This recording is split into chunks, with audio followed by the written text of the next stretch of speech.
All right, we have a new clip proving that Donald Trump quite literally cannot go anywhere without getting booed. Multiple days ago, we covered Trump getting booed while visiting New York City for the U.S. Tennis Men's Open. The stadium did not react well. I mean, I'm sure some people cheered, but overwhelmingly he was met with boos. Just today, Donald Trump decided to take a random walk around D.C., the district that he claimed to save from crime and hellfire. Yet the people in DC don't want the National Guard there, and they definitely do not want him there. I want to play you this video of people booing him and him getting confronted inside of a restaurant. Then we're going to cover Polish and NATO jets scrambling as Russian drones are going over Poland. All of this is connected in the sense that Donald Trump is failing to live up to any of his promises. He's stripping Medicare away from the U.S. people, from the people in the country.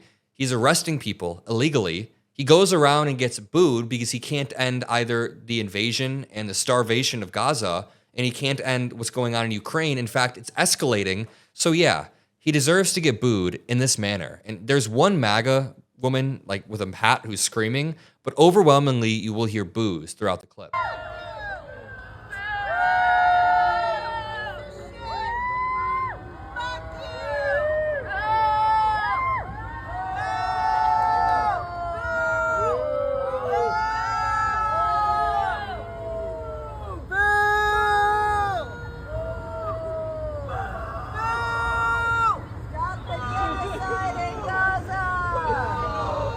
Please remember, 80% of people living in DC and 82% of Black Americans in DC said they do not want the National Guard mobilized. The reason the statistic is important by race is because the Trump admin was claiming that this is what Black Americans wanted. They said that this is just a case of liberals, white liberals speaking for Black people who actually want the National Guard. False. Very false. When you look at the polling, nobody in DC, other than the 10 to 20% who are unsure and think the National Guard could help, the vast majority, 80%, do not want the National Guard. You know, while the U.S. military is focused on our own cities, Polish and NATO jets are scrambling. Warsaw airports are shutting down because Ukraine reported Russian drones over Poland. The world is quite literally falling apart, and Donald Trump is failing to do anything substantive. Polish authorities have closed Warsaw International Airport, and Polish and NATO aircraft have been scrambled as reports surfaced of Russian drones over the country. The Polish military's operational command said in a statement that, quote, ground-based air defense and radar reconnaissance systems have reached the highest levels of alert after Russia launched massive airstrikes on Ukrainian territory, killed more people, and now there are drones flying over a NATO ally. This is how World War III starts, not through funding Ukraine. Let me just make sure I clear this up. The reason why Americans need to continue booing Donald Trump everywhere he goes is because he is not putting America first. Funding Ukraine and allowing them to push back against an authoritarian threat is putting America first. When Russia kills a bunch of Ukrainians, and then puts drones over our ally of Poland, that makes America look weak and pathetic on the global stage. And what we've done is not even sent money to Ukraine. It was a Lend-Lease type program. It was a program where we give them our old equipment, and in turn, we get new manufacturing jobs. Now, Donald Trump has since ironed it out even further, where Europe pays us for the equipment that we send. So we're getting paid for all of this, yet Trump doesn't have the strength to stand up. Like, what's Trump going to do if World War III starts? Beg Vladimir Putin on Truth Social? Beg him not to do anything? Let's read more of this article, but remember, Trump goes everywhere and gets booed.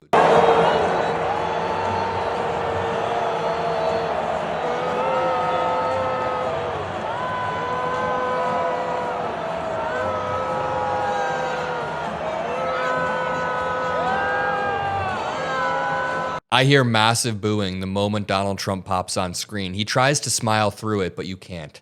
You can't smile through that. Let's show this video of Trump getting disrupted at dinner by Code Pink. Trump is the Hitler of our time! Free DC! Free Palestine! Trump is the Hitler of our time! Free DC! Free Palestine! Trump is the Hitler of our time! Free DC! Free Palestine! I'm surprised they actually were able to successfully get that close, but Trump then walks through it. He acts like it doesn't happen, and then Secret Service escort them off. While all of this is happening, can I just return to this for 1 second? This is insane.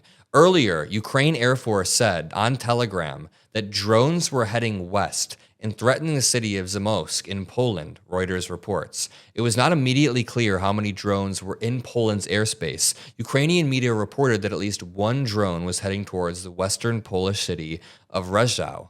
CNN cannot independently verify the reports yet, but this is due to Donald Trump's weakness. Just think about this.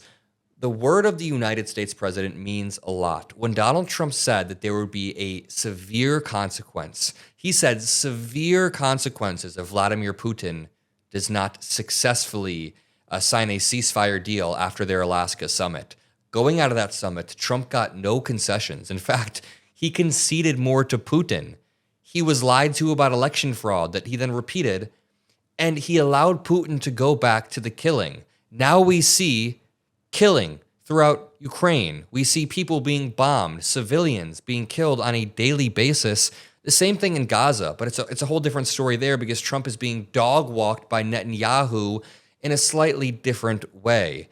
Trump's allegiance to Russia and his allegiance to Israel kind of act differently, but don't get it twisted. Trump is giving Russia a lot of grace, so much so that they're able to fly drones over another NATO ally, and Trump just doesn't care. So yeah, I hope he continues to get booed as he walks around DC, and we will make sure we fight every single day to return back to a democracy where, like, the most narcissistic men don't rise to the top. People who will abuse and punch down and rip people off and push contractors to the side, we don't want these people to rise to the top in society. I remember my mom always telling me that, like, if you're a good person, if you treat people well, then you'll do well in life. And I still live by that, but seeing Trump rise to power and the people around Trump rise to power kind of shattered some of the preconceptions I had about who succeeds in the world, especially seeing him get elected the first time when I was still in middle school. I was, 14 years old at the time. Seeing his rise to power has shattered a lot of these preconceptions. The point that I'm trying to make is we can return back to a time where we can be aggressive, but aggressively standing up for the rights of people who oftentimes can't fight for themselves, because that's what America should be about. America should be about opportunity, making sure that people can live their best lives, and that's not possible with the type of policy coming from Donald Trump. Not only foreign policy, like starving the people of Gaza or bombing the people of Ukraine, like Russia is, but domestic policy. Like, a really interesting fact is that at the end of this year, ACA credits expire for 11 million Americans. So 11 million Americans may end up losing Affordable Care Act coverage if Congress doesn't act soon. They are currently fighting for it, and Democrats aren't really messaging about this properly. So we need to return to a time when Democrats could message right, spread the message, and gain the attention. We need to return to a time when right-wing authoritarianism wasn't creeping into the mainstream, and to do that, keep on booing. Keep on booing Trump. Keep on making sure your voice is heard. Subscribe to the Adam Mockler feed to keep up to date, and I'll see you all in the next one. Peace out.